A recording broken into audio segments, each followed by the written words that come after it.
ನೋಡಿ ವೀಕ್ಷಕರೇ, ಸಂಸ್ಕಾರ ವಿಭಾಗ ಅನ್ನೋದು ಸಂಸಾರದಲ್ಲಿ ಪ್ರತಿಯೊಬ್ಬನೂ ಆಚರಿಸಬೇಕಾದ ಸಂಸ್ಕಾರ ವಿಭಾಗ.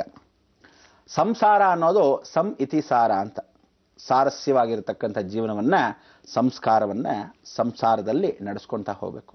ಇವತ್ತು ಆ ಸಂಸ್ಕಾರದಲ್ಲಿ ನಾವು ಒಂದು ಆಚರಣೆಯನ್ನು ತರಬೇಕು. ನಮ್ಮದೇ ಆದ ಸಂಸಾರನ, ನಮ್ಮದೇ ಆದ ಸಂಸ್ಕಾರವನ್ನ ಸಂಸಾರದಲ್ಲಿ ನಡೆಸ್ಕೊಂಡು ಹೋದಾಗ ಜೀವನದ ಸಂಸಾರ ಸಾಗರ ಹೇಗಿರುತ್ತೆ, ಆ ಸಾಗರವನ್ನು ದಾಟಬಹುದು ಅಂತ ಹೇಳುತ್ತೆ.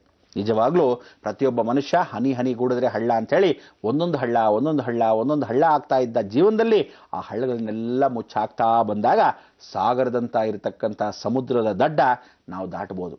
ಪ್ರತಿಯೊಬ್ಬ ಮನುಷ್ಯನು ಏನು ಬೇಕೋ ಲಿಮಿಟೇಷನ್ಸ್, ಅದಕ್ಕೆ ಹೇಳೋದು ಕಾಮ ಕ್ರೋಧ ಲೋಭ ಮೋಹ ಮದ ಮಾತ್ಸರ್ಯಗಳನ್ನ, ಅರಿಷಡ್ವರ್ಗಳನ್ನ ಕಂಟ್ರೋಲ್. ಅದಕ್ಕೆ ಇವತ್ತಿನ ಸಂಸ್ಕಾರದಲ್ಲಿ ಏನು ಹೇಳ್ತಾ ಇದ್ದೀನಿ, ನೀವು ಕಂಟ್ರೋಲ್ ಮಾಡಿಕೊಂಡು ಪ್ರತಿಯೊಬ್ಬನು ಅಕಸ್ಮಾತ್ ನಿಮ್ಮಲ್ಲಿ ನನ್ನ ಜೀವನ ನೋಡ್ಕೊಳ್ಳೋದೇ ಕಷ್ಟ, ಇನ್ನೊಂದು ಮೀನು ಬಂದು ಸಾಕೋದಾ ಅಂತ ಕೆಲವರು ಇರ್ತಾರೆ.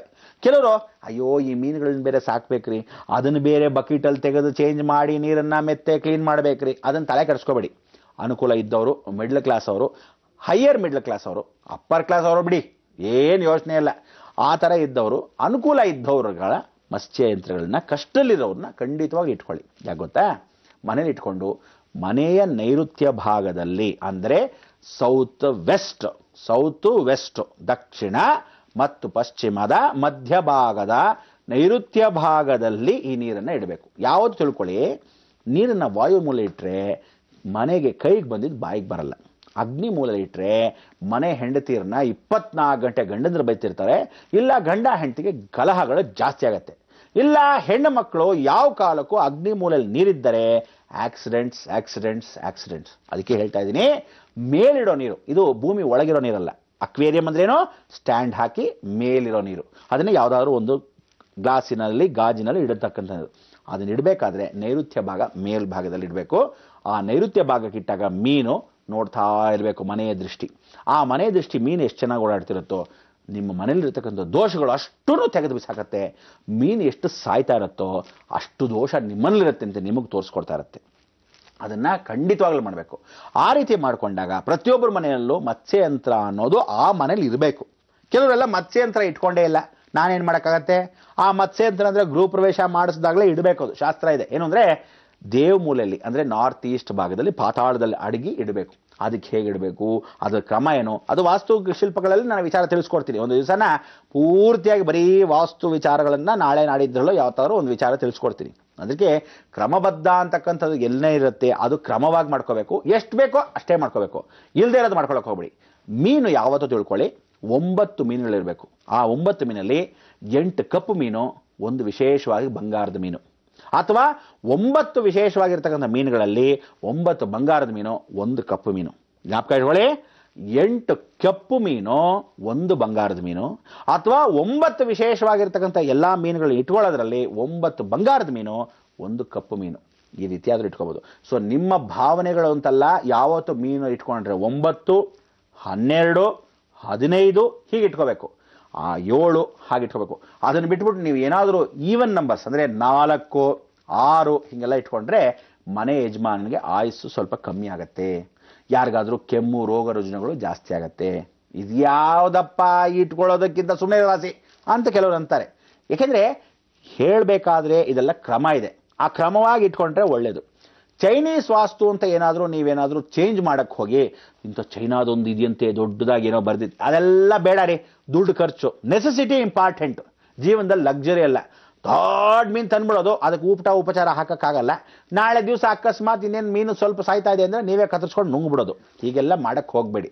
ಅದಕ್ಕೆ ಹೇಳ್ತಿರೋದು, ಜೀವನದಲ್ಲಿ ಎಷ್ಟು ಬೇಕೋ ಅಷ್ಟು ಮಾಡಿ ಪರಿವರ್ತನೆಗೊಳಿಸ್ಬೇಕು. ಅದಕ್ಕೆ ಸಂಸ್ಕಾರದಲ್ಲಿ ಇವತ್ತಿನ ದಿವಸ ನಾವಿರಬೇಕಾದ ಜೀವನಗಳನ್ನ ಹೇಗೆ ಸಾಗಿಸ್ಬೇಕು, ಎಷ್ಟು ಮಾತ್ರ ಲಿಮಿಟ್ ಇಟ್ಕೊಳ್ಳಿ. ನೈಋತ್ಯ ಭಾಗದಲ್ಲೇ ಇಡಬೇಕು. ಮಕ್ಕಳನ್ನ ಅದರೊಳಗೆ ಕೈ ಹಾಕಕ್ಕೆ ಬಿಡಬೇಡಿ ಯಾವ ಕಾಲಕ್ಕೂ. ಕೆಲವರೆಲ್ಲ ಮಕ್ಕಳು ಏನು ಮಾಡಿದ್ದಾರೆ, ಬಹಳ ಜನ ಕರೆಂಟ್ ಹಾಕ್ಬಿಡೋದು. ಆ ಮಗು ಚಿಕ್ಕದಾಗಿರುತ್ತೆ, ಅದೇ ಪಾಪ ಉಚ್ಚೆ ಹೋಗ್ತಿರುತ್ತೆ. ಈ ಮಗು ನಿಜವಾದ ಉಚ್ಚೆ ಹೋದ್ಬಿಟ್ರು ಕಷ್ಟ ಆಗುತ್ತೆ. ಆದ್ರಿಂದ ಆ ಮೀನು ಸತ್ತು ಹೋಗುತ್ತೆ. ಕೆಲವು ಮಕ್ಕಳಲ್ಲಿ ಪಾಪ ಆಟ ಆಡ್ತಾ ಇದ್ದಾಗ ತೋರಿಸ್ತಾರೆ, ಇವು ಗೊತ್ತಾಗಲ್ಲ. ಅದ ರೀತಿಯಾಗಿ ಇದನ್ನೆಲ್ಲ ಒಂದು ಹಾಸ್ಯಾಸ್ಪದ ಅಂತಲ್ಲ, ಜೀವನದಲ್ಲಿ ಇದೆಲ್ಲ ಇರುತ್ತೆ.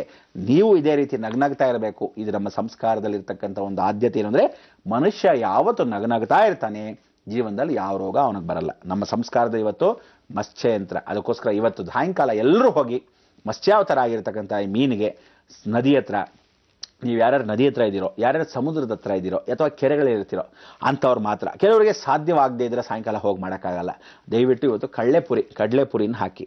ಅಕಸ್ಮಾತ್ ನಿಮ್ಮನೇಲಿದ್ದರೆ ಸರಿ, ಒಂದು ಫುಡ್ಡು ಅದೇನು ಬೇಕೋ ಆಹಾರವನ್ನು ಸ್ವಲ್ಪ ಮಟ್ಟಿಗೆ ಹಾಕಿ, ಇರೋ ಬರೋ ಎಲ್ಲ ಹಾಕ್ಬಿಡ್ಬೇಡಿ. ಒಂದು 4 ಕಾಳು ಊಟವನ್ನು ಮತ್ಸ್ಯಕ್ಕೆ ಹಾಕಿದಾಗ ನನ್ನ ದೋಷಗಳು ಪರಿಹಾರವಾಗತ್ತೆ ಅನ್ನೋ ಮನೋಭಾವನೆ ಇಟ್ಕೊಂಡು ಪರಿಪೂರ್ಣವಾಗಿ ನಮಸ್ಕಾರ ಮಾಡ್ಕೊಂಡ ಅಯ್ಯೋ ಮೀನಿದು ಅನ್ಕೋಬೇಡಿ. ಅದಕ್ಕೋಸ್ಕರ ಆ ಕಾಲದಲ್ಲಿರ್ತಕ್ಕಂಥ ಏನಂತಾರೆ ವ್ಯಾಸ ಋಷಿಗಳು ಹೇಳೋರು, ಮತ್ಸ್ಯವಾಗಿರ್ತಕ್ಕಂಥ ಮತ್ಸ್ಯಾವತಾರ ಏನಿದೆ ಅದಕ್ಕೋಸ್ಕರ ಆ ಕಾಲದಲ್ಲಿ ಋಷಿನೇ ನುಂಗುಬಿಟ್ಟಿದ್ದ ಅಂತ. ಮೀನು ಆಕ್ಷಿ ಅಂದರೆ ಮೀನು ತಿನ್ನೋರಿಗೆ ಬುದ್ಧಿ ಜಾಸ್ತಿ, 1 ಪಟ್ಟು ಜಾಸ್ತಿ. ಅದೇ ಮೀನು ಯಾವತ್ತು ನಿಮ್ಮಲ್ಲಿದ್ದರೆ, ಅಂಥ ಬುದ್ಧಿಜೀವಿ ನಿಮ್ಮಲ್ಲಿದ್ದಾಗ ಯಾವತ್ತು ಅಲ್ಲಿ ಬುದ್ಧಿ ಭ್ರಮಣೆ ಆಗತಕ್ಕಂಥ ಜಾಗನ ನೈಋತ್ಯ ಅಂತ ಕರಿತೀವಿ. ಆ ಬುದ್ಧಿ ಭ್ರಮಣೆ ಆಗೋ ಜಾಗ ಯಾವುದು? ರಾಹು ಇರೋ ಜಾಗ. ಅದಕ್ಕೆ ನೀವೇನು ಮಾಡಬೇಕು, ಆ ರಾಹು ಜಾಗಕ್ಕೆ ಮೀನನ್ನೇ ಇಟ್ಟಾಗ ನಿಮಗೆ ಯಾರಿಗೂ ಮನೆಯಲ್ಲೇ ಬುದ್ಧಿ ಭ್ರಮಣೆ ಆಗಲ್ಲ. ಪ್ರತಿಯೊಬ್ಬರಿಗೂ ಆಕ್ಟಿವೇಶನ್ ಎನರ್ಜಿ ಬರುತ್ತೆ. ರೇಡಿಯೇಷನ್ ಎನರ್ಜೀಸ್ ಏನಾದರೂ ಇನ್ಫ್ರಾರೆಡ್ ರೇಸ್, ಇನ್ಫ್ರಾವೈಲೆಟ್ ರೇಸ್ ಏನಾದರೂ ಸರಿ ಇಲ್ಲ, ನಿಮ್ಮ ನಾಡಿಗಳು ಸರಿಯಾಗಿ ಹೋಗ್ತಾ ಇಲ್ಲ ಅಂದರೆ ಆ ಮೀನಿನ ವೈಬ್ರೇಷನ್ ಮುಖಾಂತರವಾಗಿ ನಿಮ್ಮ ಮನೆ ಇಡೀ ತಿಳಿಗೊಳಿಸುತ್ತೆ. ಯಾರಿಗಾದ್ರೂ ಇನ್ನೊಂದು ಸ್ವಲ್ಪ ಜಗಳ ಆಡಬೇಕು ಇನ್ನು ಸ್ವಲ್ಪದಲ್ಲಿ ಅಂದರೆ ಹೇಗಾದರೂ ಮಾಡಿ ತಪ್ಪಿಸುತ್ತೆ. ಅದಕ್ಕೆಲ್ಲ ತಪ್ಪಿಸೋಕ್ಕೆ ಸಾಧ್ಯತೆ ಖಂಡಿತವಾಗ್ಲೂ ಅದರಲ್ಲಿರ್ತಕ್ಕಂಥ ಶಕ್ತಿಗಳು ಉಂಟು. ಆದರೆ ಹೇಳ್ತಾ ಇದ್ದೀನಿ, ನೈಋತ್ಯ ಭಾಗ, ಮಿಕ್ಕಿ ವಿಚಾರಗಳು ಮತ್ಸ್ಯಯಂತ್ರ ಎಲ್ಲವನ್ನೂ ನಾಳೆ ತಿಳಿಸ್ಕೊಳ್ಳೋಣ. ಇವತ್ತೆಲ್ಲರೂ ಕಡಲೆಪುರಿ ಹಾಕೋದು ಮರಿಬೇಡಿ. ಮೀನುಗಳಿಗೆ ಸಾಯಂಕಾಲ ಆದರೂ ಇವತ್ತು ಹೋಗ್ಬಿಟ್ಟು ಎಲ್ಲಾದರೂ ಒಂದು ಊಟವನ್ನು, ಉಪಚಾರವನ್ನು ಕೆರೆಗಳಲ್ಲಿ, ಕಲ್ಯಾಣಿಗಳಲ್ಲಿ, ಕಟ್ಟೆಗಳಲ್ಲಿ ಹಾಕ್ಬಿಟ್ಟು ಬನ್ನಿ. ತುಂಬ ರಾಶಿಗಟ್ಟಲೆ ಹಾಕ್ಬಿಟ್ಟು ಅದನ್ನು ಪಾಪ ಮುಗಿಸ್ಬಿಡ್ಬೇಡಿ. ಒಳ್ಳೇದಾಗಲಿ, ಜೀವನ ಎಲ್ಲ ಸುಖವಾಗಿರಲಿ ಅಂತ ಹೇಳ್ತಾ ನಾವೆಲ್ಲ ಏನು ಹೇಳಬೇಕು? ಲೋಕ ಸಮಸ್ತ ಸುಖಿನೋ ಭವಂತು, ಸನ್ಮಂಗಳಾನಿ ಭವಂತು.